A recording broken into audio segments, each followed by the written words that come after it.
चाणक्य नीति, तीसरा अध्याय। दुष्ट व्यक्ति और सांप, इन दोनों में से किसी एक को चुनना हो तो सांप को चुने, क्योंकि सांप को छेड़ने पर ही काटेगा, लेकिन दुष्ट व्यक्ति बिना बात आपको नुकसान पहुंचाता ही रहेगा। अपने दोस्तों और साथियों को समझदारी से चुने। एक अच्छा दोस्त मुश्किल वक्त पड़ने पर भी आपका साथ देता है जब सारी दुनिया आपका साथ छोड़ देती है। अधिक अभिमान करने की वजह से रावण मारा गया, अधिक दानी होने की वजह से राजा बलि कंगाल हो गया। इसलिए किसी भी चीज में अति न करें। क्रोध आने पर बहुत से व्यक्ति सारी सीमाएं लंघ जाते हैं, लेकिन धैर्यवान व्यक्ति अपनी मर्यादा में रहकर ही संकटों का सामना करता है। ऊंचे परिवार में जन्म लेने वाले खूबसूरत लेकिन बिना पढ़े लिखे व्यक्ति उन प्लास्टिक की फूलों की तरह हैं जो खूबसूरत तो होते हैं लेकिन जिनमें खुशबू नहीं होती। ऐसा कौन सा वंश है जिसमें कोई दोष न हो? ऐसे कौन सा व्यक्ति है जो कभी बीमार न हुआ, जो कभी बुरी लत में न पड़ा, जो हमेशा सुखी रहता? कोई भी मनुष्य पूर्ण नहीं होता और सुख दुख हर एक व्यक्ति के जीवन में लगे ही रहते हैं।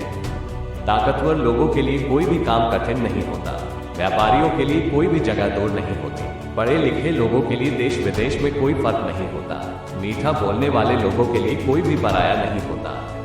जो व्यक्ति अपने जीवन में ज्ञान, धन दौलत, अपने सपने और मुक्ति के लिए काम नहीं कर रहा, उसका जीना बेकार है। शत्रु को हमेशा के लिए हराने के लिए उसे कोई ऐसी लत लगा दे जिससे वह बाहर न निकल सके। जहां पर सूखा पड़ा हो, बाढ़ आ रही हो, दंगे फसाद हो रहे हो, महामारी फैली हुई हो, दुश्मन ने हमला कर दिया हो, अकाल पड़ा हो या फिर बुरे लोगों के बीच फंसने पर जो व्यक्ति सब कुछ छोड़ छाड़ कर भाग जाता है वो मौत के मुंह में जाने से बच जाता है। वाला एक ही पुत्र काफी होता है जो परिवार को खुशियों से भर देता है। जहां मूर्खों की पूजा नहीं होती, जहां पर अनाज की कमी नहीं होती, जहां पर पति पत्नी आपस में नहीं लड़ते, ऐसी जगह पर लक्ष्मी खुद आकर रहने लगती है।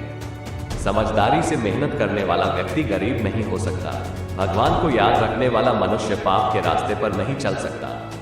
मनुष्य के व्यवहार से उसके खानदान का, बोलचाल से उसके रहने की जगह का, वह जो सम्मान दूसरों को देता है उससे उसके स्वभाव का और उसके शरीर से उसकी खाने पीने की आदतों का पता चलता है। एक विद्वान और अच्छे स्वभाव वाले पुत्र से परिवार उसी तरह से खुशियों से भर जाता है जिस तरह से चांद निकलने से काली रात जगमगा उठती है। मौन रहने पर लड़ाई झगड़े नहीं होते और जो व्यक्ति सावधान रहकर अपना काम करता है उसे किसी तरह का डर नहीं सताता। व्यक्ति का सौंदर्य उसके गुणों में छिपा होता है।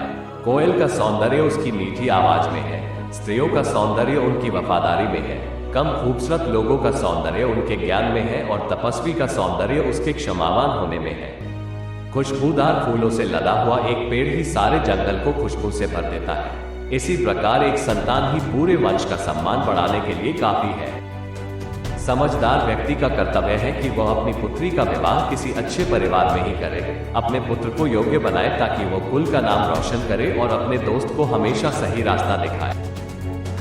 5 वर्ष तक की आयु तक बच्चों को सिर्फ प्यार करना चाहिए। इसके बाद 10 वर्ष तक उसे डांट, प्यार और दंड से संभालें, लेकिन 16 वर्ष के आयु के बाद उससे दोस्त की तरह का व्यवहार करें।